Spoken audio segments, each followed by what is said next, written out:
कहानी के पहले भाग में बताया गया था जब मिकी निफ्लिम ग्रह में जाने के लिए एक्सपेंडेबल की नौकरी ले लेता है, जिससे उसके ऊपर तरह तरह के एक्सपेरिमेंट किए जाते थे और उनकी वजह से वह मर भी जाता था, जिससे उसका नया क्लोन बना दिया जाता था। इसी प्रकार मिकी का 17वां क्लोन बनाया जाता है और एक बार किसी गलती के कारण मिकी 17 को जहाज का प्रेसिडेंट मार्शल उसको खाने में चिकन देता है, लेकिन उसमें वह जहर मिला देता है। दरअसल वह एक एक्सपेरिमेंट करना चाहता था। जैसे तैसे मिकी बच जाता है तो मार्शल उसे जान से मारने लगता है, लेकिन एक सोल्जर काई मिकी को वहां से लेकर आ जाती है और उसको जड़ी बूटी पिलाकर बचा लेती है। दरअसल काई मिकी 17 को पसंद करती थी, लेकिन नाशा के कारण उसने कभी अपने दिल की बात कहने की हिम्मत नहीं जुटाई थी। लेकिन अब जब उसे मौका मिला तो वह मिकी के करीब जाने की कोशिश करती है। हालांकि मिकी नाशा से प्यार करता था, इसीलिए वह वहाँ से भाग जाता है। जब वह अपने कमरे में पहुँचता है तो देखता है कि नाशा पहले से ही मिकी 18 के साथ है। यह देखकर उसे बहुत दुख होता है, लेकिन तभी नाशा मिकी 17 को देखती है और दोनों मिकियों को देखकर खुश हो जाती है। नाशा कहती है हमें कुछ मजा करना चाहिए, लेकिन तभी काई वहाँ पहुँच जाती है और दो मिकी को देखकर हैरान हो जाती है, जिससे वह दोनों की रिपोर्ट करने के लिए जाने लगती है। अगर यह बात आगे बढ़ती तो दोनों मिकी मारे जाते, इसलिए नाशा काई को रोकने के लिए उसके पीछे भागती है। इस बीच मिकी 18 मिकी 17 से पूछता है तुम अब तक कहाँ थे। मिकी 17 बताता है कि प्रेसिडेंट केनेथ ने उसे एक्सपेरिमेंट वाला मीट खिलाया था, जिससे उसकी हालत बहुत खराब हो गई थी। यह सुनकर मिकी 18 बहुत गुस्सा हो जाता है। वैसे भी उसे प्रेसिडेंट पसंद नहीं था, इसलिए वह उसे मारने के लिए निकल पड़ता है। उधर प्रेसिडेंट और उसके लोग एक बड़े से पत्थर का उद्घाटन कर रहे होते हैं, जिसे वे ग्रह से लेकर आए थे। गुस्से में भरा मिकी 18 उस फंक्शन में पहुंचता है। तभी नाशा और काई उसे रोकने के लिए उसके पीछे जाती है, लेकिन अचानक उस बड़े पत्थर से छोटे छोटे क्रीचर्स बाहर निकलने लगते हैं। यह देखकर वहाँ भगदड़ मच जाती है। मिकी 17 ने पहले ही क्रीचर्स से बात करने की कोशिश की थी, इसलिए वह टिक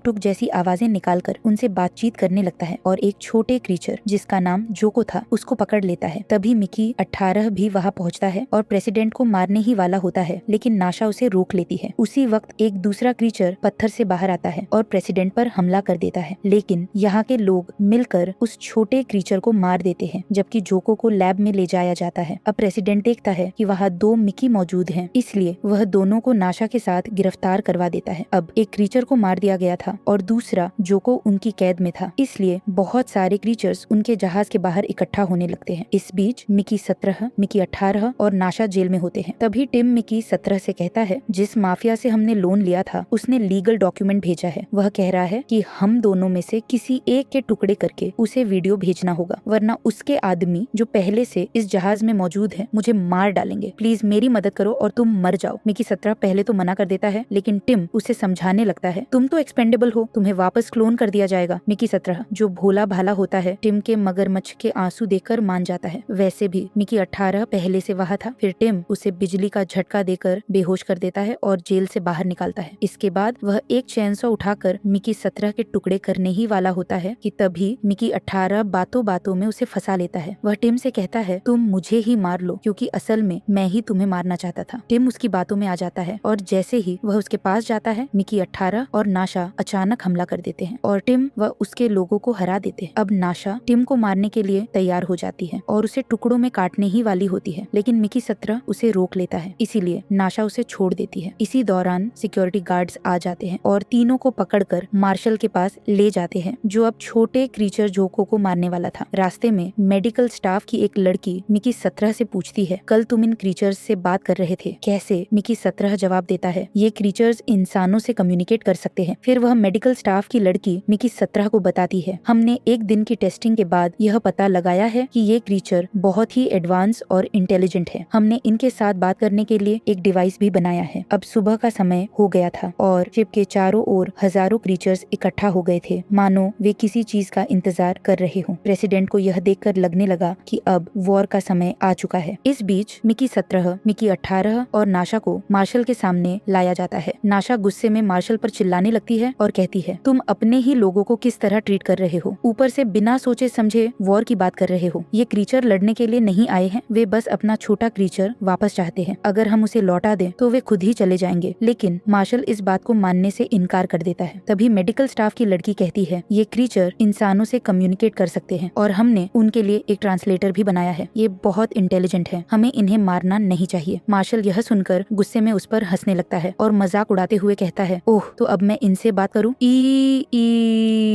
ऐसे। यह देखकर छोटा क्रीचर गुस्से में मार्शल के चेहरे पर थूक देता है, जिससे मार्शल को बहुत गुस्सा आता है और वह क्रीचर को एक रस्सी से बांधकर भट्टी के ऊपर लटका देता है। फिर वह नाशा से कहता है, अगर तुम्हें इसे बचाना है तो इसकी रस्सी अपने दांतों से पकड़ो। नाशा बिना सोचे समझे ऐसा ही करती है और अपने दांतों से रस्सी पकड़कर छोटे क्रीचर को गिरने से बचा लेती है। लेकिन मार्शल इतनी आसानी से हार मानने वाला नहीं था। वह अब मिकी 18 और मिकी 17 को एक नई सजा देता है। वह कहता है, बाहर जितने भी क्रीचर्स खड़े हैं उनमें से किसी एक की पूंछ काट कर लाओ। जो भी जीतेगा वह बच जाएगा और हारने वाले को मार दिया जाएगा। इसके बाद मार्शल दोनों को बम से भरी जैकेट पहनाता है, जिसका रिमोट उसके पास था। अब दोनों को जहाज से बाहर भेजा जाता है। मिकी 17 इस पूरी घटना से इमोशनल हो जाता है और कहता है, मैंने एक बार गलती से बटन दबाया था जिसकी वजह से मेरी माँ मर गई थी। तभी मिकी 18 गुस्से में कहता है, तू हमेशा रोता ही रहता है। माँ की मौत उस कार में खराबी के कारण हुई थी, तुम्हारे बटन दबाने से नहीं। तुम्हें भी यह बात पता है, इसीलिए खुद को ब्लेम करना बंद कर दो। अब दोनों जहाज से बाहर निकलते हैं। तभी मेडिकल स्टाफ की वही लड़की आती है और मिकी 17 को ट्रांसलेटर देती है, जिससे वह क्रीचर्स से बात कर सके। अब दोनों क्रीचर की लीडर क्वीन के पास पहुंचते हैं। मिकी 17 ट्रांसलेटर की मदद से उससे पूछता है, क्या तुम मुझे जानती हो? क्वीन जवाब देती है, हाँ मिकी। मिकी 17 यह सुनकर हैरान रह जाता है। फिर वह कहता है, तुम और तुम्हारे बाकी क्रीचर यहाँ से चले जाओ, वरना इंसान जहरीली गैस छोड़कर तुम सबको मार देंगे। यह सुनते ही क्वीन हंसती है और कहती है, तुम बहुत बेवकूफ हो मिकी। अब मिकी 18 आगे आता है और कहता है, तुम्हारा बच्चा अभी जहाज के अंदर है। इंसानों के पास बहुत ताकतवर हथियार हैं, वे उसे मार भी सकते हैं। यह सुनकर क्वीन जोर से चिल्लाती है और उसके साथ बाकी क्रीचर भी तेज आवाज निकालने लगते हैं। उनकी आवाज इतनी तेज होती है कि मिकी 17 और मिकी 18 को कुछ भी सुनाई देना बंद हो जाता है। इसके बाद क्वीन कहती है, हमारी यह आवाज इतनी शक्तिशाली है कि इससे इंसानों का दिमाग फट सकता है, इसीलिए मैं अपना बच्चा वापस चाहती हूँ। और तुमने मेरे एक बेटे को मार दिया है, तो इसके बदले में तुम्हें भी एक इंसान की बलि देनी होगी। अगर ऐसा हुआ तो हम यहाँ से शांति से चले जाएंगे। अब मिकी 17 दौड़ता हुआ जहाज के पास आता है और कैमरे में इशारे करके क्वीन को समझाता है कि उसे उसका बच्चा वापस मिलेगा। अब यह देखकर प्रेसिडेंट चिढ़ जाता है और कहता है, इतिहास बनाने का मौका मुझे मिलना चाहिए था, न कि मिकी 17 को। इसीलिए वह अपनी आर्मी के साथ नीचे उतरता है, लेकिन क्रीचर से बात करने के लिए नहीं, बल्कि उन्हें मारने के लिए। वह आते ही फ्लेम थ्रोअर्स, आग फेंकने वाले हथियारों से क्रीचर्स को जलाने लगता है। यह देखकर क्वीन और बाकी क्रीचर बहुत गुस्से में आ जाते हैं और गोल गोल घूमकर अटैक करने के तैयार हो जाते हैं। जैसे ही मार्शल हमला करता है, नाशा अपनी एथलेटिक स्किल का इस्तेमाल करते हुए अल्फा, जो मार्शल का एक आदमी है, उसको अपने पैरों से दबा देती है और उसकी गर्दन तोड़ने ही वाली होती है कि तभी उसका बॉडीगार्ड आ जाता है। बॉडीगार्ड नाशा से पूछता है, तुम्हें क्या चाहिए? नाशा जवाब देती है, मुझे इस छोटे क्रीचर को उसकी क्वीन के पास वापस ले जाना है। सिक्योरिटी हेड इस बात की मान लेता है, लेकिन अल्फा इस छोटे क्रीचर को मारने के लिए आगे बढ़ता है। इससे पहले कि वह कुछ कर पाता, उसे तुरंत गिरफ्तार कर लिया जाता है। अब नीचे का माहौल पूरी तरह से वॉर जैसा हो गया था। क्रीचर्स इंसानों पर हमला करने ही वाले थे, लेकिन ठीक उसी समय नाशा उस बेबी क्रीचर को लेकर नीचे आ जाती है। मिकी 17 तेजी से उस छोटे क्रीचर को क्वीन के पास ले जाता है और उसे सौंप देता है। क्वीन अपने बच्चे को पाकर शांत हो जाती है, लेकिन उसकी एक और मांग थी, उसे एक इंसान की मौत चाहिए थी। इस बीच मिकी 18 को पहले से ही प्रेसिडेंट को मारना था, जिससे वह प्रेसिडेंट की कार में घुस जाता है और उसे बुरी तरह पीटने लगता है। इसके बाद वह मिकी 17 और नाशा की ओर देखता है और गुड बाय कहता है, क्योंकि अब उसके पास बम का रिमोट था। इस रिमोट में 2 नंबर थे, 17 और 18। वह 18 का बटन दबाता है। इसके साथ ही एक जोरदार विस्फोट होता है। इस विस्फोट में प्रेसिडेंट मारा जाता है और मिकी 18 खुद को भी बलिदान कर देता है। यह देखकर सभी लोग बहुत इमोशनल हो जाते हैं, क्योंकि मिकी 18 ने अपनी जान देकर सभी को बचा लिया था। अल्फा, जो कि प्रेसिडेंट की पत्नी थी, वह अपने पति की मौत देकर सदमे में चली जाती है और वह मानसिक रूप से मेंटल इलनेस हो जाती है। फिर एलियंस की क्वीन अपने वादे के अनुसार इंसानों को छोड़ देती है और बाकी क्रीचर्स के साथ वहाँ से चली जाती है। अब 6 महीने बाद एक नई दुनिया दिखाई जाती है, क्योंकि इस ग्रह पर इंसानों की एक नई कॉलोनी बस चुकी थी। इस कॉलोनी की लीडर नाशा थी। आज इस कॉलोनी में एक खास फंक्शन हो रहा था। नाशा सभी के सामने मिकी 17 को उसके असली नाम मिकी बारन से इंट्रोड्यूस कराती है। इसके बाद जो क्लोनिंग मशीन थी, उसे भी नष्ट कर दिया जाता है। मिकी 17 खुद अपने हाथों से उस मशीन का विस्फोट करता है, ताकि कोई और क्लोनिंग न हो सके, और इस तकनीक को पूरी तरह से मिटा दिया जाता है। अब यहाँ कोई भी इंसान यूज एंड थ्रो,